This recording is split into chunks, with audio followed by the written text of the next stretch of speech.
नमस्कार फ्रेंड, मैं विजयलक्ष्मी अपने चैनल में आपका स्वागत करती हूँ। आज ये वीडियो मैं कई दिन बाद पोस्ट कर रही हूँ, उसका कारण मैं बता रही हूँ। मैंने असिस्टेंट प्रोफेसर का एग्ज़ाम दिया है। आप लोग कमेंट में बताइएगा कौन सा एग्ज़ाम। अब मैं आगे बताती हूँ। उस एग्ज़ाम को देने के बाद जो मेरा व्यक्तिगत अनुभव रहा है वो ये रहा कि परीक्षा की तैयारी कभी भी पूर्ण नहीं मानी जा सकती है। आप एग्ज़ाम देते रहिए, पढ़ते रहिए। कभी एग्ज़ाम आपके अकॉर्डिंग होता है, कभी अकॉर्डिंग नहीं होता है। इन परिस्थितियों में हताश होने की बिल्कुल आवश्यकता नहीं है, क्योंकि जब हमारे अकॉर्डिंग पेपर नहीं आता है तो हमें ये लगता है कि यार हम क्या पढ़ रहे हैं, क्या हो रहा है, कैसे क्या होगा। हम बहुत होपलेस हो जाते हैं। पर यही वो टर्निंग पॉइंट है जहाँ आपको निराश नहीं होना है, बिल्कुल नहीं होना है। क्योंकि मैंने महसूस किया अब तक जितनी मैंने परीक्षाएं दी हैं कि किसी भी जगह हताशा की कोई आवश्यकता नहीं और कोई भी पेपर आपके मुताबिक आ सकता है। इवन कभी कभी ऐसा होता है कि आप नहीं पढ़ के गए रहते, फिर भी आपका पेपर बहुत अच्छा हो जाता है आपके पूरे ज्ञान के आधार पर। तो कोई भी परीक्षा कभी कभी टफ आ जाती है, तो उसके लिए निराश होने की ज़रूरत नहीं है और ना ही अपने मन को छोटा करने की ज़रूरत है। उसी उत्साह से फिर अगले पेपर में लगिए और अगला पेपर आपका अच्छा होगा।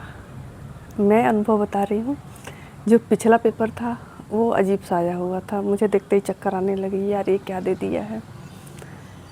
इस पेपर को मैं ये नहीं कहूँगी कि पेपर बहुत सरल था, लेकिन फिर भी अच्छा था। प्रश्न समझ में आ रहे थे। अब उत्तर उन लोगों ने, भाई असिस्टेंट प्रोफेसर का एग्ज़ाम है तो उसी हिसाब से पेपर होगा, लेकिन पेपर अच्छा था। तो मेरा सेंट्रल आइडिया ये है कि एक परीक्षा अगर कठिन आ जाती है तो आप निराश मत होइए। अगली परीक्षा सरल भी हो सकती है। कोई भी चीज़ अंतिम नहीं होता है। ये मैंने अनुभव किया, तो मैंने सोचा मैं आपसे शेयर करूं कि कभी कभी कुछ पेपर बहुत टफ आ जाते हैं तो हमारा मोरल डाउन हो जाता है, लेकिन नहीं, मान लीजिए कि ये एक सिस्टम का हिस्सा है। ऐसा होता रहेगा, कभी सरल होगा, कभी कठिन होगा, और जब पेपर आपके मुताबिक होगा तो आपका चयन हो जाएगा। इसलिए मैदान तो नहीं छोड़ना है, डटे रहना है जब तक कि आप पा नहीं जाते हैं। और सरल और कठिन, ये भी दो पैमाना ये होता है कि अगर प्रश्न आपको आते हैं तो आपको सरल लगते हैं, नहीं आते हैं तो कठिन लगते हैं। तो इसलिए थोड़ा पढ़ना भी ज़रूरी है। पता नहीं मेरी बातों से कितने लोग सहमत होंगे, लेकिन मैं ये कहूँगी कि न रहो न निराश करो मन को। हमेशा जिस फील्ड में लगे हैं उत्साह के साथ लगिए, अगले दिन दुगने उत्साह के साथ लगिए, सफलता आपको अवश्य मिलेगी।